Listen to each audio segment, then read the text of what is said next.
এই হাতের মধ্যে আল্লাহ সুবহানাহু ওয়া তাআলা চামড়ার মধ্যে এমন কিছু দিয়ে রেখেছেন। সৌদি আরবে যখন মহিলাদের গাড়ির ড্রাইভিং লাইসেন্স দিয়ে দিল যে মেয়েরা গাড়ি চালাতে পারবে, তখন সৌদি আরবে অনেক মহিলা আছে যারা জন্মগতভাবে কট্টর পর্দা করে। এমনও আছে, যেমন আরব আমিরাতের, সম্ভবত আমার নাম জানা নাই, কোনো বাদশাহের মা বা কারো স্ত্রী যেই হোক, পাসপোর্টে পর্যন্ত তারা ছবি লাগায়নি। সরকারি ক্ষমতা আছে, বিনা ছবিতে পাসপোর্ট করে নিয়েছে। তো অনেক আছে যারা পর্দার বিষয়ে খুবই কড়া, তো তারাও হয়তো গাড়ি চালাতে চায়। তো সৌদিতে মেয়েদের একটা সম্মান আছে যে আপনি একজন মেয়েকে বলবেন যে তোমার মুখ খোলো, এটা আসমান ভেঙে পড়ার মতো। এটা কিসের মতো? আসমান ভেঙে পড়ে। সমাজে এটা সবচেয়ে বড় আইব। কোনো পুলিশ সদস্যের এই সাহস নাই এটা বলার, আর এই সমাজে এটা চলবে না, কিয়ামত হয়ে যাবে। তো আল্লাহ সুবহানাহু ওয়া তাআলা পর্দার বিধান দিবেন আর সেটা রক্ষা করার মতো কোনো ব্যবস্থা দিবেন না, সেটা কিন্তু হতে পারে না। তো আল্লাহ সুবহানাহু ওয়া তাআলা হাতে এমন কিছু দিয়েছেন যে ফিঙ্গারপ্রিন্ট দিয়েই পরিচয় পাওয়া যায়, এ অমুক এ অমুক। সকলের থেকে কি হয়ে যায়? আলাদা হয়ে যায়, পরিচয় আলাদা হয়ে যায়। তাহলে তাদের পরীক্ষা হবে কিসে? ফিঙ্গারপ্রিন্টে। তারা লাইসেন্স নিবে, দিবে, রাস্তাঘাটে চেকিংয়ের প্রয়োজন হলে সব পুলিশের কাছে ফিঙ্গারপ্রিন্ট সরবরাহ করা আছে, ফিঙ্গারপ্রিন্ট দিয়ে নিজের পরিচয় দিবে, চেহারা খোলার প্রয়োজন নাই। তো আল্লাহ সুবহানাহু ওয়া তাআলা মানুষের হাতে এমন আজীব আশ্চর্য জিনিস দিয়ে দিয়েছেন। আল্লাহ যে বলছেন কিয়ামতের মাঠে যে নাখতিমু আলা আফওয়াহিহিম, কিয়ামতের মাঠে জবাবদিহিতার জন্য আল্লাহ মুখ বন্ধ করে দিবে। মুখ বন্ধ করে দিয়ে হাতকে বলবেন, হাত কথা বলো। এটা আপনার কাছে আশ্চর্য লাগতে পারে, কিন্তু আপনিই দেখেন যে আজকেই যদি এখানে কেউ রিভলভার হাতে করে গুলি করে, আর সেই রিভলভার যদি রুমাল দিয়ে মুছে, কাপড় দিয়ে মুছে না যায়, তো ওই রিভলভার ফরেন্সিক রিপোর্টে দিলে ধরা পড়বে যে কার ফিঙ্গারপ্রিন্ট আছে। কথা বুঝতে পারছেন কি? তাহলে আধুনিক যন্ত্র যদি আপনার ফিঙ্গারপ্রিন্ট পড়ে ফেলতে পারে এবং আপনার হাত যদি প্রত্যেকটা টাচকে সেভ করতে পারে, এই হাত, তাহলে আল্লাহ সুবহানাহু ওয়া তাআলা এই হাতকে দিয়ে কিয়ামতের মাঠে কথা বলাতে পারবেন না? প্রত্যেক যেখানে যেখানে এই হাত স্পর্শ করেছে সেটাই হাতে কি হয়ে আছে? সেভ হয়ে আছে। এই হাত কিয়ামতের মাঠে কথা বলবে। মানুষ যন্ত্র দিয়ে যদি বের করতে পারে এটা কার হাত, ফিঙ্গারপ্রিন্ট দিয়ে, ফরেন্সিক রিপোর্ট দিয়ে, তো আল্লাহ সুবহানাহু ওয়া তাআলা পারেন। আল্লাহ জবাবদিহিতা নেবেন কিয়ামতের মাঠে। আল্লাহ সুবহানাহু ওয়া তাআলার জবাবদিহিতা নেওয়ার আরেকটা ভয়ঙ্কর যন্ত্র হচ্ছে, সবচেয়ে ভয়ঙ্কর যন্ত্র কিয়ামতের মাঠে জবাবদিহিতা নেওয়ার, যে মাটির উপর আমরা বসে আছি, এই মাটি। এই মাটিকে আপনি মনে করবেন এমনি কিছু, তাহলে আপনি পাগল। আপনি এই মাটিতে একটা ধান রোপণ করে দেখেন, গাছ হবে? হবে না? হবে না? হবে না? সারা পৃথিবীতে শত গাছ উৎপন্ন করছে এই মাটি আল্লাহর নির্দেশে। তাহলে যে মাটি একটা গাছ উৎপন্ন করতে পারে, সেই মাটি আরো কিছু করতে পারে। এই মাটি সবচেয়ে ভয়ঙ্কর যন্ত্র। ইয়াউমাইযিন তুহাদ্দিসু আখবারাহা বিআন্না রাব্বাকা আওহা লাহা। আজ কিয়ামতের মাঠে এই মাটি কথা বলবে। পৃথিবীতে যা কিছু ঘটছে সব সেভ করে রেখেছে মাটি, রেকর্ডেড। যে মাটি ধান গজাতে পারে, সেই মাটি আরো কিছু করতে পারে। এই মাটি কিয়ামতের মাঠে কথা বলবে আপনাকে জবাবদিহি করার জন্য। তো আমি যেটা আপনাকে বুঝাতে চাচ্ছিলাম যে আপনি খেলতামাশার সৃষ্টি নন। এই জন্য আপনার সময়ের মূল্য বুঝাতে গিয়ে আল্লাহ বলেছেন ওয়াল আসর, সময়ের শপথ, ইন্নাল ইনসানা লাফি খুসর। প্রত্যেক মানুষ সময়ের বিষয়ে ক্ষতিগ্রস্ত। প্রত্যেকটা মানুষ সময় নষ্ট করে। পৃথিবীতে সব কিছুই ফেরত পাওয়া সম্ভব, কিন্তু সময় ফেরত পাওয়া সম্ভব নয়। প্রত্যেকটা দিন যত যাচ্ছে আমাদের বয়স বাড়তেছে না, আমাদের বয়স কমতেছে। আমরা মৃত্যুর দিকে তত এগিয়ে যাচ্ছি যে এটা অনুভব করতে পারবে সে নববর্ষ উদযাপন করতে পারবে না। নতুন বছর আসা মানে আপনার বয়স কমে যাওয়া, প্রত্যেকটা দিন পার হওয়া মানে আপনার বয়স কমে যাওয়া। জন্মের দিন আপনার বয়স ছিল 60, আর এখন যদি 20 বছর আপনার বয়স হয় তাহলে আপনার বয়স আর আছে 40। এখন যদি বয়স আপনার হয় 30 তাহলে বয়স আর আছে 30। এখন যদি বয়স হয় 40 তাহলে আপনার আসল বয়স আছে 20। তাহলে যত দিন যাচ্ছে আপনার বয়স কমতেছে। পৃথিবীতে ধনী, গরিব, দরিদ্র, মিসকিন, ফকির, বাদশাহ, রাজা, প্রধানমন্ত্রী, মুচি মেথর, সবাইকে আল্লাহ 24 ঘন্টা সময় দিয়েছে, আজকে দেয়নি? আজকে প্রধানমন্ত্রী হাসিনাও 24 ঘন্টা সময় পেয়েছে, আপনিও পেয়েছেন। এটারই আল্লাহ হিসাব নেবেন। ওয়াল আসর, সবাই সময় নষ্ট করতেছে। মানুষ কোনো জায়গায় বসবাস করে না। আপনি পুরিন্দা, নোয়াগাঁও, নরসিংদীতে বসবাস করেন, একজন লন্ডনে বসবাস করে, একজন সৌদি আরবে বসবাস করে, এই কথা ভুল। সৌদি আরবে তো আল্লাহ রাসূলও বসবাস করতেন, তাহলে আল্লাহ রাসূল এখন নাই কেন? তাহলে আল্লাহ রাসূল সময়ের মধ্যে বসবাস করেছেন। কিসের মধ্যে? সময়ের মধ্যে। আল্লাহ রাসূলের সময় চলে গেছে, উনিও চলে গেছেন। ওই সময়ের মধ্যে তিনি মদিনাতেও থাকতে পারেন, মক্কাতেও থাকতে পারেন, তাবুকেও থাকতে পারেন, হুনাইনেও থাকতে পারেন, তাইফেও থাকতে পারেন, কিন্তু রিয়াল বসবাসটা ছিল কিসের মধ্যে? সময়ের মধ্যে। তাহলে আমি এবং আপনি পৃথিবীতে আছি, আমাদের জীবনের অপর নামই হচ্ছে সময়। আমাদের জীবনের অপর নামই কি? সময়। আমরা একটা সময়ের মধ্যে পৃথিবীতে এসেছি। এই সময়ের মধ্যে আমি লন্ডনেও থাকতে পারি, বাংলাদেশেও থাকতে পারি, কিন্তু এই সময় শেষ হয়ে গেলে কি চলে আসবে? মৃত্যু চলে আসবে। তাহলে এই সময় হচ্ছে সবচেয়ে দামি, সবচেয়ে গুরুত্বপূর্ণ জিনিস। আর যখনই মানুষ এই সময় থেকে নষ্টের পথে আগায়, বিশেষ করে যুবক সমাজ সময়কে যখন মূল্যায়ন করতে পারে না, যত নেশা আছে পৃথিবীতে সব নেশা মানুষকে সময় নষ্টের দিকে নিয়ে যায়। কিসের দিকে নিয়ে যায়? সময় নষ্টের দিকে। তার পুরো জীবনটাকে করে ফেলে অকেজো, তাকে করে ফেলে ডাস্টবিনে ফেলার মতো অযোগ্য। সে পরিবারের জন্য বোঝা, সে স্ত্রীর জন্য বোঝা, সে সমাজের জন্য বোঝা, সে রাষ্ট্রের জন্য বোঝা। কেননা সে হয়ে গেছে অকেজো, অচল, অথর্ব। প্রত্যেকটা মানুষ হচ্ছে মেশিনের মতো, প্রোডাকশন। প্রত্যেক দিন মানুষকে কিছু না কিছু উৎপাদন দিতে হবে। মানুষ যদি কোনো উৎপাদন না দেয় তাহলে সেটা অকেজো মানুষ, অচল মানুষ, অথর্ব মানুষ। আজকে আপনি সকাল থেকে সন্ধ্যা পর্যন্ত কাজ করে 200 টাকা ইনকাম করেছেন, ওই কাজে আপনি একটা বিল্ডিংয়ের একটা তালার প্লাস্টার করেছেন, মানে আপনি কিছু উৎপাদন করলেন, আপনি কিছু দিলেন।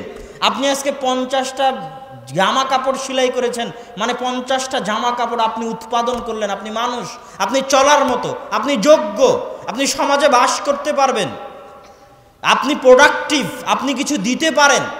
কিন্তু যে সকাল থেকে সন্ধ্যা পর্যন্ত মোবাইল নিয়ে ফ্রি ফায়ার বা পাবজি খেলতেছে, ও অকেজো, ও অচল, ও অথর্ব, ওকে তুলে ডাস্টবিনে ফেলে দিতে হবে। কথা বুঝতে পারেননি?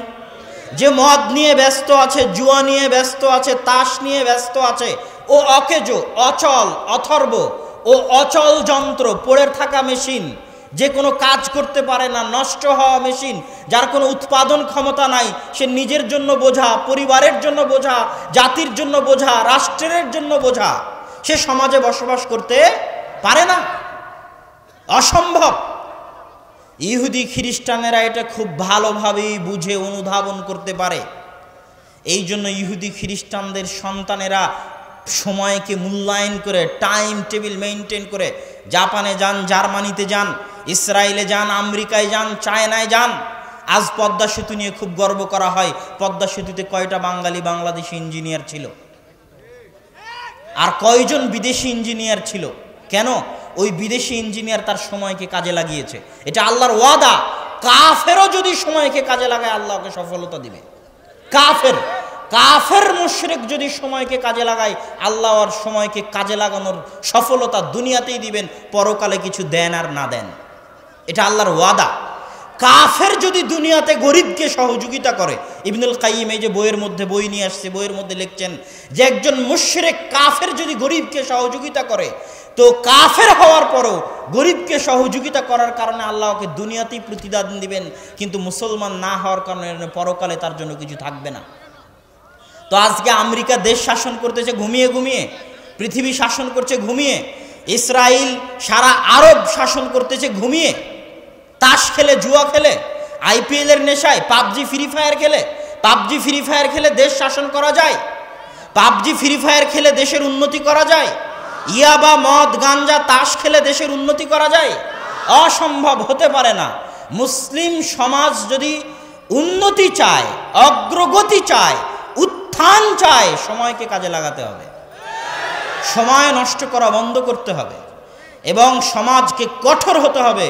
এই সমস্ত যুবক সমাজকে এই অন্যায় কার্যকলাপ থেকে ফিরিয়ে আনার জন্য, যুবক আমি তোমাকেই বলছি, তুমি হয় জাতির ভবিষ্যৎ আর না হয় জাতির অন্ধকার।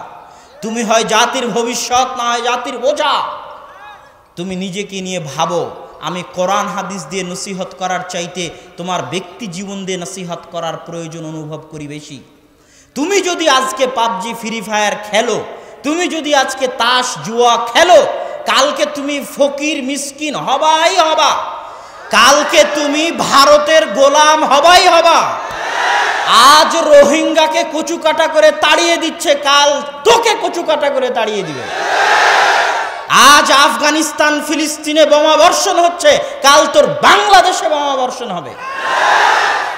যদি পাবজি ফ্রি ফায়ার খেলে দিন পার করে, তাস জুয়া খেলে দিন পার করে, এটাই নিশ্চিত সত্য, এটাই পৃথিবী পরিচালনায় আল্লাহর বিধান। আবু বকর ওমর এরকম ছিলেন না, ওসমান আলী এরকম ছিলেন না, খালিদ বিন ওয়ালিদ আমর বিন আস এরকম ছিলেন না। এমনি 23 বছরে আল্লাহর রাসূল সারা পৃথিবীতে বিপ্লব সৃষ্টি করেননি। আর এমনি ওমর ইবনুল খাত্তাব সারা পৃথিবীর অর্ধ পৃথিবী শাসন করেননি। তারা ছিলেন আল্লাহর গোলাম, আল্লাহর দাস। আল্লাহর গোলাম আর আল্লাহর দাস হওয়ার অর্থ মানুষ বুঝে না। ওয়ামা খালাকতুল জিন্না ওয়াল ইনসা ইল্লা লিয়াবুদুন, আমি মানুষ এবং জিনকে সৃষ্টি করেছি আমার ইবাদতের জন্য। এই অনুবাদ করলে মানুষ বুঝে যে সালাত সিয়াম করার জন্য মনে হয় আল্লাহ সৃষ্টি করেছে, এই জন্য আমি এই অনুবাদ করি না। ইয়াবুদুন শব্দটা এসেছে আব্দুন থেকে। আব্দুল্লাহ মানে আল্লাহর দাস, আল্লাহর গোলাম। ইয়াবুদুন মানে আল্লাহর দাসত্ব করার জন্য। ওই 5 মিনিটের মসজিদে সালাত আদায় করবা, এই জন্য আল্লাহ সৃষ্টি করেছে। আর রমাজানের 1 মাস সিয়াম পালন করবা, তার বাইরে কিছু নাই। মসজিদ থেকে বের হয়ে কিছু নাই, মসজিদের মধ্যেই ইসলাম, এটাই ইবাদত, এটার জন্যই আল্লাহ সৃষ্টি করেছে, এটা নয়। আল্লাহ তার দাসত্ব, ইয়াবুদুন মানে আল্লাহর দাসত্ব 24 আওয়ার্স, সকাল থেকে সন্ধ্যা 24 ঘন্টা, জন্ম থেকে মৃত্যু, প্রত্যেক পদক্ষেপে আল্লাহর দাসত্ব করার নাম হচ্ছে ইয়াবুদুন, দাসত্ব করা। আল্লাহর দাসত্ব করলে আমার আপনার কি লাভ? কেন বললাম যে আবু বকর ওমর আল্লাহর দাস ছিল? এই জন্য বিশাল সফলতা। যে পাবজি ফ্রি ফায়ার খেলছে ও আল্লাহর দাস নয়। এইটা কি আপনাকে শুনতে, মানুষকে শুনতে মাঝে মাঝে কেমন লাগে যে আল্লাহর দাস, কথাটা কেমন? দাস মানে তো কৃতদাস। কিন্তু আজকে আমি আপনাকে বুঝানোর চেষ্টা করি, 1-2 মিনিটে পারি কিনা দেখেন। 1-2 মিনিটে খুব মনোযোগ দিয়ে আমার দিকে তাকিয়ে থাকবেন। পৃথিবীতে প্রত্যেকটা মানুষ কোনো না কোনো কিছুর দাস। পৃথিবীতে এই যে আমার সামনে আপনারা যতজন বসে আছেন, আমি মঞ্চে আছি, আমার পিছনে যতজন আছে, সবাই কোনো না কোনো কিছুর দাসত্ব করে। হয় চেয়ারম্যানের দাসত্ব করে, ক্ষমতার দাসত্ব করে, টাকার দাসত্ব করে, নারীর দাসত্ব করে, সন্তান সন্ততির দাসত্ব করে, স্ত্রী পুত্রের দাসত্ব করে, ক্ষমতার দাসত্ব করে, জমি জায়গার দাসত্ব করে, টাকা পয়সার দাসত্ব করে। আর যে যুবককে লক্ষ্য করে কথা শুরু করেছিলাম, ওই যুবক ফ্রি ফায়ার আর পাবজির দাসত্ব করে। ওই যুবক তাসের দাসত্ব করে, যে তাসটা খেলতেছে ওটার দাসত্ব করে। যে মদ খায় সে মদের দাসত্ব করে, যে সিগারেট খায় সে সিগারেটের দাসত্ব করে। প্রত্যেকটা মানুষের পায়ে জিঞ্জির বাঁধা আছে, প্রত্যেকটা মানুষ কৃতদাস। হয় কারো পায়ে বিড়ি সিগারেটের জিঞ্জির বাঁধা আছে, ও বিড়ি সিগারেটের কৃতদাস। কারো পায়ে পাবজি ফ্রি ফায়ারের জিঞ্জির বাঁধা আছে, ও পাবজি ফ্রি ফায়ারের কৃতদাস। কারো হাতে মদ জুয়া আড্ডার জিঞ্জির বাঁধা আছে, ও ওটার কৃতদাস। কারো পায়ে প্রেমিক প্রেমিকার জিঞ্জির বাঁধা আছে, ওই প্রেমিকার কৃতদাস। কারো পায়ে টাকার জিঞ্জির বাঁধা আছে, ও টাকার কৃতদাস। কারো পায়ে ক্ষমতার জিঞ্জির বাঁধা আছে, ও ক্ষমতার কৃতদাস। আর যে 100 আল্লাহর দাস, যে 100 আল্লাহর বান্দা, যে 100 আল্লাহর গোলাম, সেই পৃথিবীতে সবচেয়ে স্বাধীন, সেই পৃথিবীতে সবচেয়ে আজাদ। 1971 সালের স্বাধীনতা স্বাধীনতা নয়, 1947 সালের স্বাধীনতা স্বাধীনতা নয়। আল্লাহর 100-100 গোলাম হওয়া মানে পরিপূর্ণ স্বাধীনতা। ইব্রাহিমের মতো যে 100-100 আল্লাহর গোলাম হতে পারবে, যার পায়ে ফ্রি ফায়ার পাবজির জিঞ্জির থাকবে না, যার পায়ে টাকার জিঞ্জির থাকবে না, যার পায়ে নারীর জিঞ্জির থাকবে না, যার পায়ে অর্থ ক্ষমতার জিঞ্জির থাকবে না, পৃথিবীর কোনো ক্ষমতা, পৃথিবীর কোনো শক্তি, পৃথিবীর কোনো নীতি নৈতিকতাকে যে পরোয়া করবে না, একমাত্র শুধুমাত্র মাথার চান্দি থেকে পায়ের পাতা পর্যন্ত আল্লাহর দাস হবে, আল্লাহর গোলাম হবে, সে পারমাণবিক বোমের চাইতেও শক্তিশালী।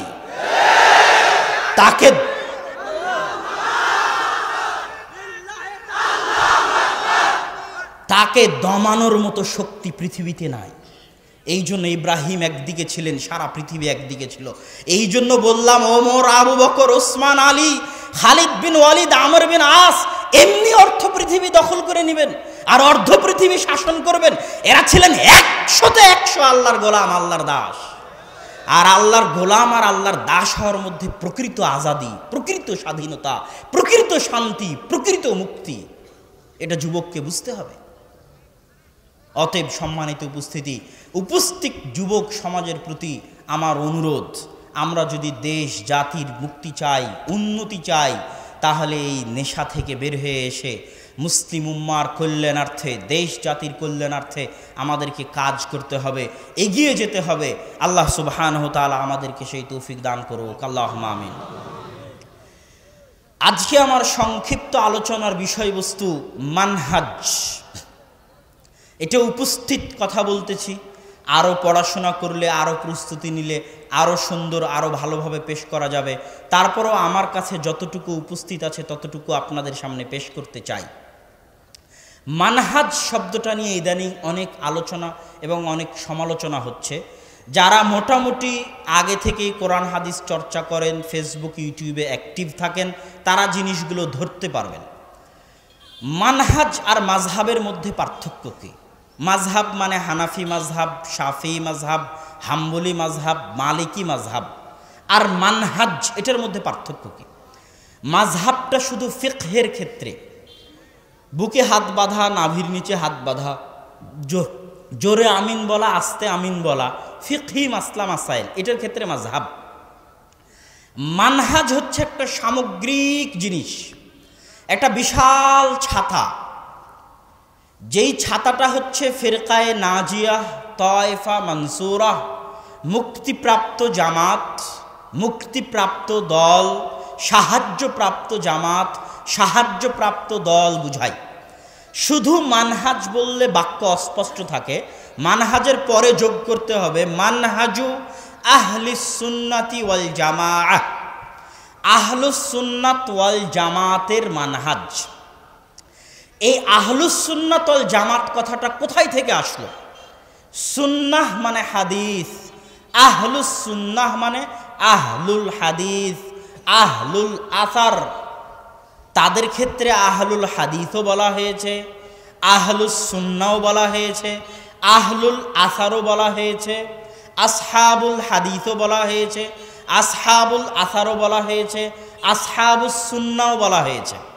আর ওয়াল জামাআহ মানে হচ্ছে সাহাবি, জামাত মানে সাহাবিদের জামাত। জামাত মানে কি বলেন তো? সাহাবিদের জামাত, এখান থেকেই শুরু। আহলুস সুন্নাতি ওয়াল জামাত, সুন্নাতের অনুসারী, সাহাবিদের জামাতের অনুসারী। শুরুটা কোথায় থেকে? রাসূল সাল্লাল্লাহু আলাইহি ওয়াসাল্লামের মৃত্যুর পরে আবু বকর, ওমর রাদিয়াল্লাহু তাআলা আনহুর যুগ পর্যন্ত সব ঠিক ছিল, মিয়া ফিল মিয়া, 100-100 কোনো সমস্যা ছিল না। ওমর রাদিয়াল্লাহু তাআলা আনহুর উপর আক্রমণ করা হলো, ফিতনার দরজা উন্মুক্ত হয়ে গেল। আল্লাহ রাসূল আগেই বলে গেছিলেন, যা ওমর তুমি হচ্ছ বাবুল ফিতনাহ, ফিতনা বন্ধ হয়ে আছে, বন্ধ গেটের দরজা তুমি, যেই দিন তুমি থাকবে না সেই দিন ফিতনার দরজা উন্মুক্ত হয়ে যাবে। তো ওমরের মৃত্যু আর ফিতনার দরজার উন্মুক্ত হওয়া। ওসমান রাদিয়াল্লাহু তাআলা আনহু যখন ক্ষমতায় আসলেন তখন চরম বিশৃঙ্খলা দেখা দিল। ওসমান রাদিয়াল্লাহু তাআলা আনহুর বিরুদ্ধে একদল নও-মুসলিম মাজুসি, ইরান থেকে যাওয়া একদল নও-মুসলিম, নতুন নতুন মুসলমান হয়েছে, এরা বিদ্রোহ করতে লাগলো। পুরো মদিনায় হরতাল ডেকে, অবরোধ ডেকে পুরো মদিনা অচল করে দিল। উসমান রাদিয়াল্লাহু তাআলা আনহু যেই কুয়া দান করেছিলেন, ওই কুয়ার পানি তাকে পান করতে দেওয়া হয়নি। যেই মসজিদে নববী নির্মাণ করতে তিনি সহযোগিতা করেছেন, ওই মসজিদে নববীতে তাকে সালাত আদায় করতে দেওয়া হয়নি। উসমান রাদিয়াল্লাহু তাআলা আনহুকে হত্যা করা হলো। ফিতনা এই যে শুরু হলো, এখন ভাগ বন্টন শুরু হয়ে গেল, কে কোন দিকে, কে কার সাথে। আলী রাদিয়াল্লাহু তাআলা আনহুর যুগে দুইটা দল, দুইটা জামাতের উৎপত্তি হলো। এক দল বলল আলী রাদিয়াল্লাহু তাআলা আনহুই খোদা, আলী রাদিয়াল্লাহু তাআলা আনহুই আল্লাহ, নাউজুবিল্লাহ। তাদেরকে আলী রাদিয়াল্লাহু তাআলা আনহু আগুনে জ্বালিয়ে দিলেন। তাদের পরবর্তী অনুসারীরা বলতে থাকলো, এখনো বলতেছে যে খলিফা হওয়ার কথা ছিল আবু বকরের, খলিফা হওয়ার কথা ছিল আলীর, সেটা জোর করে ষড়যন্ত্র করে আবু বকর আর ওমর খলিফা হয়ে গেছেন, নাউজুবিল্লাহ। এবং আলী হচ্ছেন সর্বশ্রেষ্ঠ। এইটাকে বলা হয় শিয়া। আলী রাদিয়াল্লাহু তাআলা আনহুর প্রতি মাত্রাতিরিক্ত ভালোবাসা, আলী রাদিয়াল্লাহু তাআলা আনহুর প্রতি মাত্রাতিরিক্ত ভালোবাসাকে বলা হয় শিয়া। আর এক দল আসলো খারিজি, তারা বলল যে সবাই কাফের, মুআবিয়াও কাফের, আলী রাদিয়াল্লাহু তাআলা আনহু কাফের, একমাত্র তারাই মুসলমান, সবাইকে হত্যা করা যাবে। তারা খুঁজতে লাগলো কেমনে মুআবিয়া রাদিয়াল্লাহু তাআলা আনহুকে হত্যা করা যায়, কেমনে আলী রাদিয়াল্লাহু তাআলা আনহুকে হত্যা করা যায়। এই যখন দুইটা দল বের হয়ে গেল ইসলামের মধ্যে, তখন একদল মানুষ থাকলো, তারা দেখলো সাহাবীরা কোন দিকে, কারা কোন দিকে, সাহাবীরা কোন দিকে। দেখলো অধিকাংশ সাহাবী শিয়াদের সাথেও নাই, খারিজিদের সাথেও নাই। তারা সুন্নাত, আল্লাহর রাসূলের সুন্নাত এবং হাদিস অনুসরণ করে, এবং এটাই সাহাবীদের জামাত। যারা কোনো সাহাবীকে সরিষা সমপরিমাণ গালি দেওয়া, সরিষা সমপরিমাণ ছোট করাকে মহা অন্যায় মনে করে। কেননা সাহাবীরা হচ্ছে ইসলামের দরজা। কোনো এক সাহাবীর করা হয়, পুরো ইসলাম কলুষিত হয়ে যাবে। এই কোরআন সত্য কিনা, এই হাদিস সত্য কিনা সন্দেহ চলে আসবে। কেননা আমাদের নিকটে ইসলাম পৌঁছিয়েছে সাহাবীরা। এই জন্য সব সাহাবী ন্যায় পরায়ণ, আলী, ওসমান, আবু বকর, ওমর, মুআবিয়া, সবাই ন্যায় পরায়ণ রাদিয়াল্লাহু তাআলা আনহুম। এটাই হচ্ছে আহলুস সুন্নাতি ওয়াল জামাআহ। এই যে আহলুস সুন্নাত ওয়াল জামাত চলতে লাগলো, আস্তে আস্তে নতুন নতুন দল বের হতে থাকে, আর ধীরে ধীরে আহলুস সুন্নাত ওয়াল জামাত সংকীর্ণ হতে থাকে, ছোট হতে থাকে। দল বের হতে থাকে মানে যেমন শিয়া খারিজি বের হয়ে গেল, এরকম এক দল ভবিষ্যতে যখন এরিস্টটল, প্লেটো, সক্রেটিস তাদের বই যখন আরবিতে অনুবাদ হলো, তখন ইসলামের মধ্যে আকিদার মধ্যে, আল্লাহর আকিদার মধ্যে বিভ্রান্তি দেখা দিল। যে আল্লাহর হাত, আল্লাহর পা, আল্লাহ সুবহানাহু ওয়া তাআলার চক্ষু, আল্লাহ ক্ষমাশীল, আল্লাহ দয়াবান, আল্লাহ দেখেন, আল্লাহ শুনেন, আল্লাহ নিচের আসমানে নেমে আসবেন, এগুলো নিয়ে তোলপাড় শুরু হয়ে গেল দর্শন শাস্ত্র আরবিতে অনুবাদ হওয়ার পরে। এবং তখন আবার নতুন নতুন ফিরকার জন্ম নিল। কেউ হয়ে গেল মুশাব্বিহা, মুজাসসিমা, যে আল্লাহ মানে মানুষের মতো, নাউজুবিল্লাহ। এরা হচ্ছে মুশাব্বিহা, মুজাসসিমা। একদল হয়ে গেল যে না, আল্লাহর জন্য কোনো সিফাতই সাবেত করা যাবে না, শুধু আল্লাহ, আল্লাহ ক্ষমা করেন, দয়া করেন, দেখেন, শুনেন, কিছু বলা যাবে না। এগুলো বললেই কিছু না কিছু সাবেত করা লাজেম আসবে, যেটা আল্লাহর দেহ বা এই জাতীয় কিছু আসবে, নাউজুবিল্লাহ। তখন আল্লাহর সাথে শিরক করা লাজেম আসবে। এদেরকে বলতে বলা হয় জাহমিয়া, মুতাজিলা। আর এক দল আসলো যে না, আল্লাহর কিছু সিফাত সাবেত করতে হবে, কিন্তু কিছু সিফাতের তাবিল, দূরবর্তী ব্যাখ্যা করতে হবে। আল্লাহ নিচের আসমানে নেমে আসেন মানে আল্লাহর দয়া এবং রহমত নেমে আসে। আল্লাহর হাত আছে মানে আল্লাহর ক্ষমতা আছে। আল্লাহ হাত দিয়ে সৃষ্টি করেছেন মানে ক্ষমতা দিয়ে সৃষ্টি করেছেন। এইভাবে দূরবর্তী ব্যাখ্যা করা শুরু করলো। তাদেরকে বলা হয় মাতুরিদি আশআরি। এগুলো সবগুলোর মাঝে থাকলো আহলুস সুন্নাতি ওয়াল জামাআহ। আবার একদল মানুষ আসলো, ভাগ্য নিয়ে গন্ডগোল লেগে গেল, তাকদির নিয়ে। বর্তমান যুগেও তাকদির নিয়ে গন্ডগোল চলে। কোনো প্লেয়ার যদি খেলা শেষে বলে যে আজকে কী জন্য ম্যাচ হেরেছেন, প্লেয়ার যদি বলে ভাগ্যের কারণে, তাহলে বলবে সে খেলে। এই যুগে এসব ভাগ্যকে বিশ্বাস করে? ভাগ্যকে বিশ্বাস করা কিন্তু ঈমানের অংশ। যে ভাগ্যে বিশ্বাস করে না সে মুমিন নয়। যে 6টা জিনিসে বিশ্বাস থাকলে মানুষ মুমিন হয়, তার একটা হচ্ছে তাকদিরে বিশ্বাস। তাকদিরে বিশ্বাস নিয়ে গন্ডগোল লেগে গেল। কেউ বলল আমি যা করব তাই, এখানে আল্লাহর কোনো ক্ষমতা নাই, নাউজুবিল্লাহ। আর কেউ বলল সবই আল্লাহ, আমি যদি কাউকে হত্যা করি আল্লাহ হত্যা করিয়েছে, আমি যদি জেনা করি আল্লাহ জেনা করিয়েছে, এখানে আমার কোনো দোষ নাই, নাউজুবিল্লাহ। কথা বুঝতে পারেননি? এই দুই গ্রুপের মাঝে আবার চলে আসলো আহলুস সুন্নাতি ওয়াল জামাআহ। একদল হয়ে গেল জাবারিয়া, একদল কাদারিয়া। আর আহলুস সুন্নাত ওয়াল জামাত কি বলল? সাধ্য অনুযায়ী চেষ্টা করতে হবে, সফলতা আল্লাহ সুবহানাহু ওয়া তাআলার হাতে। মানুষ যেটা করে স্বেচ্ছাতেই করে, কিন্তু ক্ষমতা আল্লাহর দেওয়া। ক্ষমতা কার দেওয়া? আমি বক্তব্য দিচ্ছি স্বেচ্ছাতেই, কি বলবো এটাও আমার ইচ্ছা, কিন্তু এই বলার ক্ষমতা কে দিয়েছে? আল্লাহ সুবহানাহু ওয়া তাআলা দিয়েছে। আল্লাহ না দিলে আমি পারতাম না। এই জায়গায় আল্লাহ সুবহানাহু ওয়া তাআলার দুইটা ইচ্ছার কথা বলা হয়। এটা একটু বেশি গভীর হয়ে যায়, কিন্তু তাও বলে সংক্ষিপ্ত আকারে বলে সামনে এগিয়ে যায়। আল্লাহর একটার ইচ্ছা হচ্ছে ইরাদা শারঈয়াহ, আল্লাহ শারঈগতভাবে চান ইবলিসও হেদায়েত প্রাপ্ত হোক। আল্লাহ কি চাইতেন যে ইবলিস জাহান্নামে যাক? এটা আল্লাহর চাওয়া নয়। আল্লাহ শারঈগতভাবে চান যে ফেরাউনও হেদায়েত প্রাপ্ত হোক, আবু জাহালও ইসলাম গ্রহণ করুক।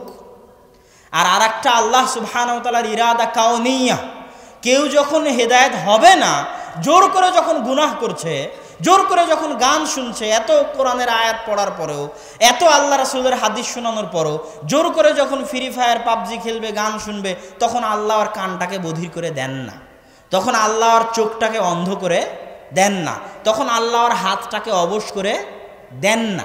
কথা বুঝতে পারেননি? এটাই হচ্ছে আল্লাহর ইরাদা কাউনিয়া। আল্লাহ চান না ও খেলুক, কিন্তু জোর করে যখন খেলতে যাচ্ছে, তখন আল্লাহ চাইলে কিন্তু আর হাত পা চোখ কান সব অবশ করে দিতে পারেন। কিন্তু এটাই তো পরীক্ষা, এটাই কি পরীক্ষা, এটাই গেমের মতো। ও একটা গেম খেলতেছে, ফ্রি ফায়ার পাবজি গেম, আর আল্লাহ সুবহানাহু ওয়া তাআলা পৃথিবীর শুরুতেই মানুষ পৃথিবীতে আসছে, এটাও মানুষের একটা প্রতিযোগিতা, খেলা। মানুষের শত্রু ভিলেন দিয়ে দেওয়া আছে। সৃষ্টির শুরুর দিনেই ইবলিসকে আল্লাহ শত্রু বানিয়ে দিয়েছে, এই নাও ইবলিস তোমাদের শত্রু, আর এই নাও নবী দিলাম, কিতাব দিলাম, কোরআন দিলাম, এটা হচ্ছে সঠিক রাস্তা, ইনস্ট্রাকশন, কিভাবে চলবা কিভাবে চলবা না। আর এই যে ইবলিস দিলাম, সারাদিন তোমাকে পথভ্রষ্ট করবে, এখন লড়াই করো আর থাকো। কথা বুঝতে পারেননি? এই প্রতিযোগিতায় যে টিকতে পারবে, সে পরকালে আল্লাহ তাকে প্রতিদান দিবে। তো এই তো আল্লাহ সুবহানাহু ওয়া তাআলা চাইলে তো তাকে অবশ করতে পারেন, কিন্তু করবেন না, এটাই তো পরীক্ষা। এটাই আল্লাহ সুবহানাহু ওয়া তাআলার ইরাদা কাউনিয়া। কিন্তু আল্লাহ চান যে সে হেদায়েত প্রাপ্ত হোক, আল্লাহ চান না যে তার কোনো বান্দা আগুনে জ্বলে কষ্ট পাক, শাস্তি প্রাপ্ত হোক। তাহলে এই ভাগ্যের বিষয় নিয়ে একদল মানুষ আলাদা হয়ে গেল, এখানে চলে আসলো মানহাজ আহলিস সুন্নাতি ওয়াল জামাআহ। তারপরে ইমানের ক্ষেত্রে একদল মানুষ আলাদা হয়ে গেল। ইমানের ক্ষেত্রে একদল মানুষ বলল অন্তর ঠিক তো সব ঠিক, অন্তরে পর্দা আছে, তার পর্দা করার কি দরকার? কথা বুঝতে পারেননি? নাউজুবিল্লাহ। তো অন্তর ঠিক হলে যদি সবই ঠিক হতো, তাহলে বাদশাহ হেরাক্লিয়াসও মুসলমান। কেননা বাদশাহ হেরাক্লিয়াস অন্তর দিয়ে বিশ্বাস করত যে মুহাম্মদ আল্লাহর নবী এবং তার রাসূল, কিন্তু মুখে ঘোষণা দেয়নি। কথা বুঝতে পেরেছেন? কাজে বাস্তবায়ন করেনি। বুখারীর হাদিস খুলেন, বুখারী শরীফের প্রথম 2-3টা হাদিস, হেরাক্লিয়াসের বিশাল ঘটনা। যখন হুদাইবিয়ার সন্ধি হয়েছে, হুদাইবিয়ার সন্ধির সময় একটু ফাঁকা সময়, মক্কার কাফেরদের সাথে আজীবন যুদ্ধ লেগে থাকতো। এখন চুক্তির কারণে যুদ্ধ নাই, তো মক্কার কাফের গেছে ব্যবসা করতে সিরিয়াতে, আর আল্লাহ রাসূল এই সময়কে কাজে লাগিয়েছেন দাওয়াতি কাজে। চিঠি লিখছেন বড় বড় বাদশার কাছে। তৎকালীন রোমান সাম্রাজ্য, রোমান মানে রোম, রোম মানে আজকের ইতালির রাজধানী রোমকেই তৎকালীন যুগে রোম বলা হতো। এবং কোরআনের আয়াত গলিবাতির রুম, সেটা আজকের ইতালির রাজধানী রোম।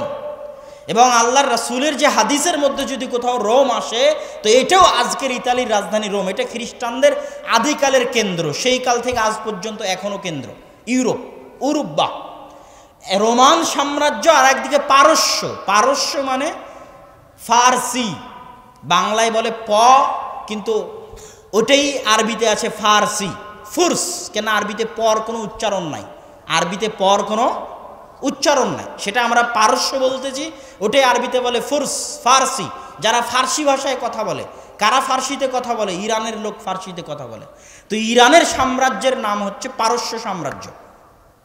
পারস্য সাম্রাজ্যের লোকেরা ছিল অগ্নিপূজক, আর রোমান সাম্রাজ্যের লোকেরা ছিল খ্রিস্টান ধর্মের অনুসারী।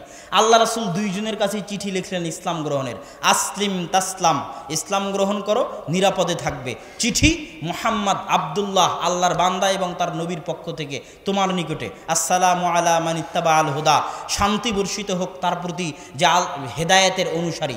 তারপর আল্লাহ রাসূল ওই আয়াত লাগিয়ে দিলেন, তাআলাউ ইলা কালিমাতিন বাইনানা ওয়া বাইনাকুম, ওই কালেমার দিকে আসো যেই কালেমা, যেই কথা আমার এবং তোমাদের মধ্যে একক, যেটা ডাক্তার জাকির নায়েক তার প্রায় বক্তব্যে বলে, ওটা আল্লাহ রাসূলের চিঠির বাক্য। আল্লাহ রাসূল বাদশাদের নিকটে চিঠি লিখেছেন এই বাক্য দিয়ে, বেশি নয়, 2-3টা বাক্য, তার মধ্যে একটাই দাওয়াত, তোমার আর আমার মধ্যে যেটা একমত যে আল্লাহ এক ও অদ্বিতীয়, আল্লাহর কোনো মূর্তি বানানো যাবে না, কোনো শরিক করা যাবে না, আসো এই কথাটা মানি। এটা তাওরাতেরও কথা, এটা ইনজিলেরও কথা, এটা কোরআনেরও কথা, অন্তত যেটাতে একমত সেটা তো মানি। এটা এই বলে আল্লাহ রাসূল চিঠি লিখলেন। হেরাক্লিয়াসের কাছে চিঠি গেছে। হেরাক্লিয়াস বলছে চিঠি কার নিকট থেকে এসেছে? আরবের যে লোক নবীর দাবি করেছে তার নিকট থেকে এসেছে। আশেপাশে কোনো আরব ব্যবসায়ী আছে? তো বলে আছে, আবু সুফিয়ান। চিঠি এসেছে আল্লাহর রাসূলের পক্ষ থেকে, আর ব্যবসা করতে গেছে আল্লাহর রাসূলের তৎকালীন সবচেয়ে বড় শত্রু আবু সুফিয়ান রাদিয়াল্লাহু তাআলা আনহু, যিনি পরবর্তীতে ইসলাম গ্রহণ করেছিলেন। তা আবু সুফিয়ানকে ডেকে পাঠাও। ডেকে পাঠালেন। বাদশাহ জিজ্ঞেস করতে লাগলো, এই আচ্ছা শোনো, মুহাম্মাদের ইতিপূর্বে কেউ কি নবুয়তের দাবি করেছিল তোমাদের কেউ? বলে না। যদি কেউ নবুয়তের দাবি করে থাকতো তাহলে আমি মনে করতাম যে ওর দেখা দেখি মুহাম্মদ করছে। একজনের দেখা দেখি আরেকজন কাজ করে না? আচ্ছা, মুহাম্মদের বংশে সাল্লাল্লাহু আলাইহি ওয়াসাল্লাম ইতিপূর্বে কি কেউ রাজা ছিল? তো বলে না, কেউ রাজা বাদশাহ ছিল না। যদি তাই হয়, তাহলে যদি থাকতো রাজা বাদশাহ, তাহলে আমি মনে করতাম নিজের বাপ দাদার হারানো রাজত্ব ফিরে পাওয়ার জন্য ঢং করে নবুয়তের দাবি করতেছে, নাউজুবিল্লাহ। তো যেহেতু কেউ রাজা বাদশাহ ছিল না, তাহলে তো এটাও হওয়ার কথা নয়। এভাবে একের পর এক বাদশাহ হিরাক্লিয়াস আবু সুফিয়ানকে জিজ্ঞেস করছে, আচ্ছা, নবুয়তের পূর্বে কি কোনোদিন মিথ্যা কথা বলেছে মুহাম্মদ সাল্লাল্লাহু আলাইহি ওয়াসাল্লাম? তো বলে না। এখানে আবার একটা মজার জিনিস দেখেন, আবু সুফিয়ান রাদিয়াল্লাহু তাআলা আনহু তখন কাফের, আল্লাহ রাসূলের সবচেয়ে বড় শত্রু। আবু জাহালের পরে প্রত্যেকটা যুদ্ধে কমান্ডার ছিল, চিফ অফ কমান্ডার, প্রধান সেনাপতি আল্লাহ রাসূলের বিরুদ্ধে যুদ্ধের ক্ষেত্রে আবু জাহালের পরে। শত্রুর বিষয়ে জিজ্ঞেস করা হচ্ছে, কিন্তু একটা মিথ্যা কথা আবু সুফিয়ান রাদিয়াল্লাহু তাআলা আনহু বলেননি। শত্রু হওয়ার পরও তৎকালীন আরব কাফেরের নিকটে মিথ্যা এত জঘন্য, এত ভয়াবহ, এত ভয়ঙ্কর, এত ন্যাক্কার অপরাধ ছিল যে শত্রুর ক্ষেত্রেও তারা মিথ্যা বলতো না। আর আজকে আমরা বাঙালিরা কত নিচে নেমে গেছে। মিথ্যা হচ্ছে সবচেয়ে সহজ বস্তু বাংলাদেশে। যত রাজনৈতিক দল, নেতা, ভোট, চুরি চামারি, ব্যবসা বাণিজ্য, প্রত্যেকটা পদক্ষেপে 24 ঘন্টা মিথ্যা। তাহলে আমরা তৎকালীন কাফেরদের চাইতেও নিকৃষ্ট। তারা মিথ্যা বলার সাহস করেনি। হিরাক্লিয়াস জিজ্ঞেস করছে আবু সুফিয়ানকে, কথা জিজ্ঞেস করতে করতে করতে করতে যখন সব কথা জিজ্ঞেস করা হয়ে গেল, আমি আসল কথায় চলে আসতেছি, যেটা বলার জন্য এটা বলা। তখন হিরাক্লিয়াস বলছে, শোনো, তুমি যা যা বললে তা যদি সত্য হয়, জেনে রাখো, তুমি যা যা বললে তা যদি সত্য হয়, তাহলে জেনে রাখো তিনি সত্য নবী। আর আমার পায়ের নিচে যে মাটি আছে, এই মাটির উপরও একদিন তিনি ক্ষমতা বসাবেন, এই মাটিও তার অধীনে চলে যাবে। তার বলার বেশি দিন লাগেনি, সাহাবীরা রোমান সাম্রাজ্য এবং পারস্য সাম্রাজ্যের পতন ঘটিয়ে ছেড়েছেন। তো এই হাদিস বলার উদ্দেশ্য কি? হিরাক্লিয়াস কিন্তু বলেনি যে আশহাদু আল্লা ইলাহা ইল্লাল্লাহ ওয়া আশহাদু আন্না মুহাম্মাদান আবদুহু ওয়া রাসূলুহু, আমি সাক্ষ্য দিচ্ছি আল্লাহ ব্যতীত কোনো মাবুদ নেই, মুহাম্মদ আল্লাহর রাসূল ও তার বান্দা। চলো এবার সালাত আদায় করি, চলো সিয়াম পালন করি। কথা বুঝতে পারেননি? হিরাক্লিয়াস অন্তর দিয়ে 100তে 100 জানতো যে মুহাম্মদ আল্লাহর নবী। তাহলে কি সে মুসলমান? তাহলে শুধু অন্তরে থাকলেই হবে না কাজে বাস্তবায়ন লাগবে? সবাই একমত যে হিরাক্লিয়াস কাফের। হিরাক্লিয়াস ঈমান আনয়ন করেনি, প্রকাশ্যে ঘোষণা দেয়নি, রাজত্ব হারানোর ভয়ে চেষ্টা করেছিল ঘোষণা দেওয়ার। যখন দেখলো যে রাজত্ব হারিয়ে যাবে, মানুষ মেরে ফেলে দিবে, তখন আর ঘোষণা দেয়নি, ওভাবেই মারা গেছে। আবু তালেব কি জানতো না চাচা হওয়ার পরে যে আল্লাহ রাসূল সবচেয়ে বেশি কে চিনতো আল্লাহ রাসূলকে? তার চাচাই চিনতো। কিন্তু তিনি কি ঘোষণা দিয়েছিলেন আশহাদু আল্লা ইলাহা ইল্লাল্লাহ রাসূলুল্লাহ? দেননি।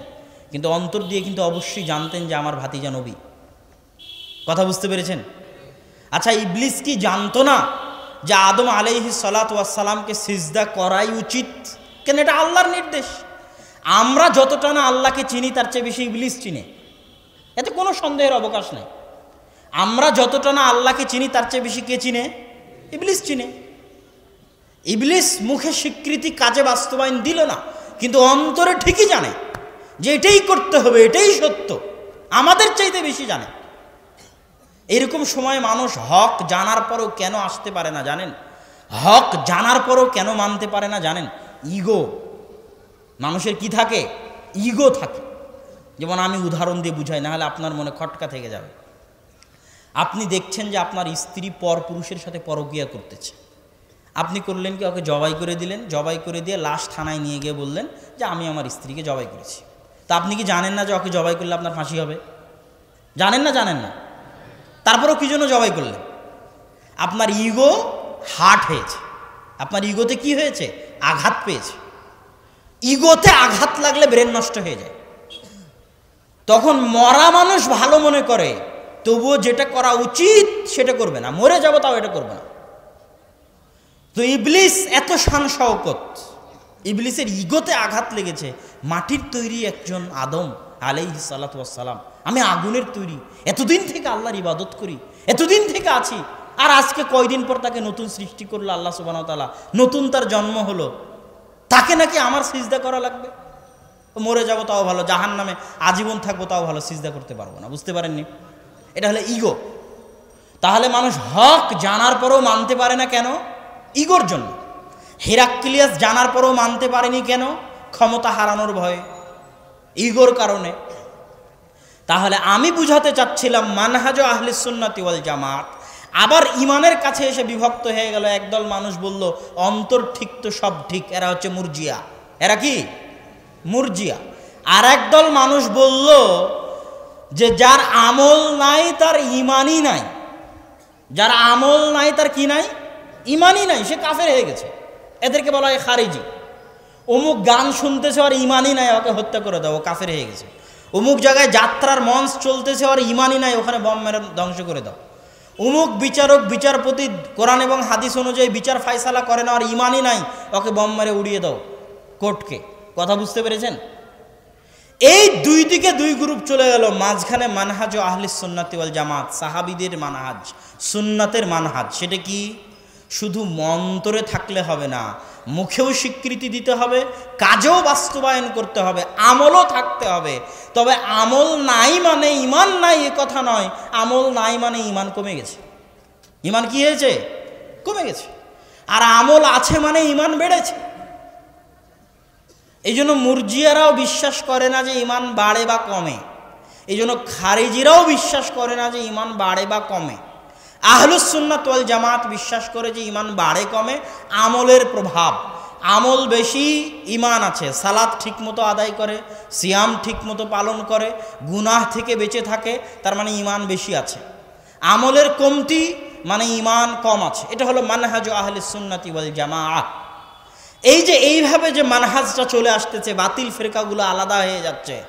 ওই যে শুরুতে শিয়া খারিজি আলাদা হয়ে গেল, মুতাজিলা জাহমিয়া মুশাব্বিহা মুজাসসিমা আলাদা হয়ে গেল, মাতুরিদি আশআরি আলাদা হয়ে গেল, তারপরে খারিজি মুরজিয়া আলাদা হয়ে গেল, জাবারিয়া কাদারিয়া আলাদা হয়ে গেল।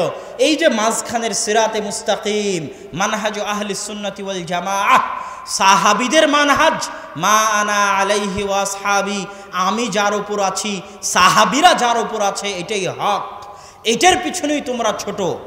এবং এটা আমরা খুঁজে পাবো কোথায় থেকে? হক মানহাজ আহলিস সুন্নাত ওয়াল জামাত খুঁজে পাবো কোথায় থেকে? সালাফে সালেহিনের অনুসরণ, অতীতে চলে যাওয়া সৎ ব্যক্তিদের অনুসরণ। দলিল কোথায়? 5 ওয়াক্ত সালাতে আপনি পড়েন ইহদিনাস সিরাতাল মুস্তাকিম সিরাতাল্লাযীনা আন'আমতা আলাইহিম, হে আল্লাহ আপনি আমাকে সিরাতে মুস্তাকিম দেখান, মানহাজ আহলিস সুন্নাত ওয়াল জামাত দেখান, সঠিক সরল সোজা পথ দেখান। এটা কাদের পথ? এই পথ কাদের পথ? কেমনে চিনবা কোনটা সিরাতে মুস্তাকিম? কেমনে চিনবা কোনটা মানহাজ আহলিস সুন্নাতি ওয়াল জামাত? সিরাতাল্লাযীনা আনআমতা আলাইহিম, তাদের পথ যাদের উপর আল্লাহর দয়া আছে। কথা বুঝতে পারলেন? আল্লাহ পথ চিনাচ্ছেন মানুষ দিয়ে। আগে চলে যাওয়া সৎ কর্মশীল বান্দাগণের যে পথ, ইব্রাহিম, মুসা, ঈসা, মুহাম্মদ, আবু বকর, ওমর, উসমান, আলী, পরবর্তীতে আরো যারা বড় বড় ইমাম, আবু হানিফা, শাফিঈ, আহমদ বিন হাম্বল, মালিক, বুখারী, মুসলিম, আল্লাযীনা আনআমতা আলাইহিম, যাদের উপর আল্লাহ দয়া করেছেন, তাদের পথ সিরাতে মুস্তাকিম, তাদের পথ আহলুস সুন্নাত ওয়াল জামাতের পথ। এখানে আরেকটা কথা মাঝখানে আপনাকে বলে যায়, সেটা কি? এই আয়াত আরেকটা জিনিস প্রমাণ করে যে সিরাতে মুস্তাকিমে চলার ভাগ্য তারই হয় যার উপর আল্লাহর দয়া আছে। সিরাতাল্লাযীনা আনআমতা আলাইহিম, সিরাতে মুস্তাকিমে চলার ভাগ্য তারই হয় যাকে আল্লাহ ভালোবাসেন। গায়রিল মাগদুবি আলাইহিম ওয়ালাদ-দাল্লিন, সিরাতে মুস্তাকিমে চলার ভাগ্য তার হয় না যার উপর আল্লাহর গজব আছে, অভিশাপ আছে, যে পথ ভ্রষ্ট, অভিশপ্ত, যার উপর আল্লাহর দয়া নাই, আল্লাহর রহমত বঞ্চিত, আল্লাহর করুণা বঞ্চিত, আল্লাহর দয়া থেকে বিতাড়িত, আল্লাহর দরবার থেকে বিতাড়িত, সে সিরাতে মুস্তাকিমে অনুসরণ করার ভাগ্য তার হয় না। আল্লাহ আপনাকে ভালোবাসেন না এটা বুঝার উপায় আপনার টাকা পয়সা নয়, এটা বুঝার উপায় আপনার ক্ষমতা নয়, এটা বুঝার উপায় আপনার বাড়ি গাড়ি নয়, এটা বুঝার উপায় আপনার মান মর্যাদা নয়। আজকে আমার হাতে টাকা আছে, আপনারা সম্মান দিয়ে আমাকে ডেকে এনেছেন, তার মানে আল্লাহ আমাকে ভালোবাসে, এটা বুঝার উপায় নয়। একজন চেয়ারম্যান সাহেব, তাকে আল্লাহ চেয়ারম্যান করেছে, একজনকে আল্লাহ প্রধানমন্ত্রী করেছে, তার মানে আল্লাহ তাকে ভালোবাসেন, এটা বুঝার উপায় নয়। রাসূল সাল্লাল্লাহু আলাইহি ওয়াসাল্লাম বলছেন, ইন্নাল্লাহা ইউতিদ দুনিয়া লিমান ইউহিব্বু ওয়া মান লা ইউহিব, আল্লাহ দুনিয়া তাকেও দেন, দুনিয়ার ক্ষমতা, ঐশ্বর্য, টাকা পয়সা আল্লাহ তাকেও দেন যাকে আল্লাহ ভালোবাসেন। ওয়া মান লা ইউহিব, দুনিয়ার ক্ষমতা, টাকা পয়সা, ধন দৌলত, ঐশ্বর্য আল্লাহ তাকেও দেন যাকে তিনি ভালোবাসেন না। ফেরাউন এত বড় কাফের হওয়ার পরেও আল্লাহ তাকে ক্ষমতা দিয়েছেন, আল্লাহ তাকে পাওয়ার দিয়েছেন। কারুন এত বড় কাফের হওয়ার পরেও আল্লাহ তাকে টাকা পয়সা দিয়েছেন, অঢেল ধন দৌলত দিয়েছেন। আর দাউদ আর সুলাইমানকেও আল্লাহ টাকা পয়সা দিয়েছেন, ধন দৌলত দিয়েছেন। মানে টাকা পয়সা, ধন দৌলত, ক্ষমতা আল্লাহর দয়া বুঝার মাপকাঠি নয়। আল্লাহ তাকেই ভালোবাসেন। কেমনে বুঝবেন কাকে ভালোবাসেন? যাকে আল্লাহ তার আনুগত্য করার, তার দাসত্ব করার সুযোগ দেন। আজকে আপনি নিজে জিজ্ঞেস করেন, ফজরের সালাত আদায় করতে পেরেছেন কিনা? মনে মনে যদি আপনি ফজরের সালাত আদায় করতে পেরে থাকেন, তাহলে আল্লাহ আপনাকে ভালোবাসেন। আর যদি আপনি ফজরের সালাত আদায় করতে না পেরে থাকেন, আপনি কোটি টাকার মালিক হলেও আপনি আল্লাহর রহমত থেকে বঞ্চিত, আল্লাহর দরবার থেকে বিতাড়িত, আল্লাহর করুণা বঞ্চিত। আল্লাহর শাস্তি এটা নয় যে আল্লাহ আপনার টাকা পয়সা ছিনিয়ে নিল। আল্লাহর শাস্তি এটা নয় যে আল্লাহ আপনার জমি জায়গা ছিনিয়ে নিল। আল্লাহর শাস্তি এটা নয় যে আল্লাহ আপনার ক্ষমতা ছিনিয়ে নিল। যদি এটাই আল্লাহর শাস্তি হতো, তাহলে দেখেন, 1 মিনিট দেখেন, ইব্রাহিম আলাইহিস সালাতু ওয়াস সালাম হচ্ছেন আবুল আম্বিয়া, নবীগণের পিতা, মুসলিম জাতির পিতা। ইব্রাহিমের সন্তান হচ্ছে ইসহাক, ইসহাকের সন্তান হচ্ছে ইয়াকুব, ইয়াকুবের সন্তান হচ্ছে ইউসুফ। ইউসুফ আলাইহিস সালাতু ওয়াস সালাম নিজে নবী, তার পিতা নবী, তার দাদা নবী, তার পরদাদা নবী। আন নাবী ইবনুন নাবী ইবনুন নাবী ইবনুন নাবী, নবীর ছেলে নবীর ছেলে নবীর ছেলে নবী। এর চেয়ে সম্মানিত বংশ পৃথিবীতে আর নাই, আর হয় না। ইব্রাহিমকে আল্লাহ যে সম্মান দিয়েছেন, যত নবী কিয়ামত পর্যন্ত আসবে, ইব্রাহিমের পরে যত নবী এসেছে মুহাম্মদ সাল্লাল্লাহু আলাইহি ওয়াসাল্লাম পর্যন্ত, সবাই কার বংশধর? ইব্রাহিম আলাইহিস সালাতু ওয়াস সালামের বংশধর। সেই মহান বংশের একজন নবী ইউসুফ আলাইহিস সালাতু ওয়াস সালামকে তার নিজ ভাই, তার সৎ মায়ের পেটের একই পিতার ভাইয়েরা তাকে কুয়ায় নিক্ষেপ করে দিল। আপনার ভাই কি আপনাকে কুয়ায় নিক্ষেপ করেছে নাকি? হ্যাঁ, তাহলে ইউসুফ আলাইহিস সালামকে যে কুয়ায় নিক্ষেপ করা হলো, মানে ইউসুফ আলাইহিস সালামকে কি আল্লাহ ভালোবাসেন না? কথার আমার উত্তর দেন। আচ্ছা, ইউসুফ আলাইহিস সালামকে কুয়া থেকে তুলে কৃতদাস বাজারে বিক্রি করা হলো, গোলাম। আপনি কোনোদিন কৃতদাস হিসেবে বাজারে বিক্রি হয়েছেন? উপস্থিত যারা আছেন, বিক্রি হননি। ইউসুফ আলাইহিস সালাম মানুষের বাড়িতে বিক্রি হয়ে মানুষের বাড়িতে কাজের লোক, চাকর হয়ে কাজ করেন, ঝাড়ু দেন, পানি চাইলে পানি দেন। উনি তো আর জানেন না ওনার সাথে কি ঘটেছে, উনি তো কৃতদাস, ওনাকে তো কিনে নিয়ে যাওয়া হয়েছে, উনি তো কাজের লোক, চাকর। আপনি কোনোদিন মানুষের বাড়িতে চাকর কৃতদাস হিসেবে ছিলেন? ছিলেন? ছিলেন। ইউসুফ আলাইহিস সালামকে আল্লাহ সুবহানাহু ওয়া তাআলা ওখান থেকে এমন মিথ্যা অপবাদ তার মাথার উপর চাপিয়ে দেওয়া হলো, এমন মিথ্যা অপবাদ, ওরকম মিথ্যা অপবাদ আপনার নামে হয়তো কোনোদিন চাপানো হয়নি। সেই মিথ্যা অপবাদ মাথায় নিয়ে উনি চলে গেলেন জেলে। টানা 7 বছর জেল খাটলেন। আপনি জেল খেটেছেন 7 বছর? খাটেন। এই যে কুয়ায় নিক্ষেপ করা হলো ইউসুফ আলাইহিস সালামকে, বাজারে বিক্রি করা হলো কৃতদাস হিসেবে, মানুষের বাড়িতে কাজ করলেন চাকর হিসেবে, অপবাদ মাথায় নিলেন, মাথায় নিয়ে জেল খাটলেন 7 বছর। এতগুলো বিপদ তিনি অতিক্রম করতেছেন, তখন তিনি নিজে নবী, তার বাপ নবী, তার দাদা নবী, তার পরদাদা নবী। আর তখন তার পিতা ইয়াকুব তার জন্য অঝোর ধারায় চোখের পানি ফেলে দোয়া করতেছেন আল্লাহর দরবারে। তার জন্য তার পিতা নবীর দোয়া আছে, তার নবী জীবিত, পিতা জীবিত। বাম পৃথিবীতে তো এরকম ঘটনা ঘটে যার বাপ নাই তার সাথে, ওনার পিতা জীবিত এবং নবী হিসেবে, এবং চোখের পানি ফেলতে ফেলতে অন্ধ হয়ে গেছে সন্তান ইউসুফের জন্য। তাহলে এবার বলেন, প্রশ্ন উপস্থিত জনতার নিকটে, যে ইউসুফ আলাইহিস সালামকে আপনারা যেহেতু বলছেন যে আল্লাহ তাকে ভালোবাসে, আপনারা যেহেতু দাবি করতেছেন, তো আল্লাহ যে তাকে ভালোবাসে, এই ভালোবাসার প্রমাণটা কোথায়? উত্তর দেন, আমি উত্তর চাচ্ছি। যে অন্য একটা উত্তর চাচ্ছি। আচ্ছা, আমি উত্তর দিই। আল্লাহ সুবহানাহু ওয়া তাআলা যে তাকে ভালোবাসেন, এটা তার পুরো জীবনীতে সবচেয়ে বড় প্রমাণ যে আল্লাহ তাকে জেনার মতো অপরাধ থেকে বাঁচিয়ে দিয়েছেন। আল্লাহু আকবার। তাহলে এবার বুঝেন তার উল্টাটা, এবার তার পাল্টাটা বুঝেন, যে আপনার উপর আল্লাহর দয়া আছে না নাই? আপনার টাকা পয়সা নাই, মনে করছেন আমার উপর দয়া নাই, খেতে পাই না, মনে করছেন দয়া নাই। আর ইউসুফের চাইতে কষ্ট আপনি কোনোদিন করেনই। তাহলে ইউসুফের উপর আল্লাহর দয়া ছিল, তার প্রমাণ আল্লাহ সুবহানাহু ওয়া তাআলা তাকে জেনা থেকে বাঁচিয়েছেন, জেনার মতো মহা অপরাধ থেকে বাঁচিয়েছেন। এবার আপনি শুনেন, আপনার জন্য আল্লাহর পক্ষ থেকে সবচেয়ে বড় শাস্তি, সবচেয়ে বড় গজব, সবচেয়ে বড় আযাব এটাই যে আল্লাহ সুবহানাহু ওয়া তাআলা আপনাকে জেনার মতো অপরাধে লিপ্ত রেখেছে।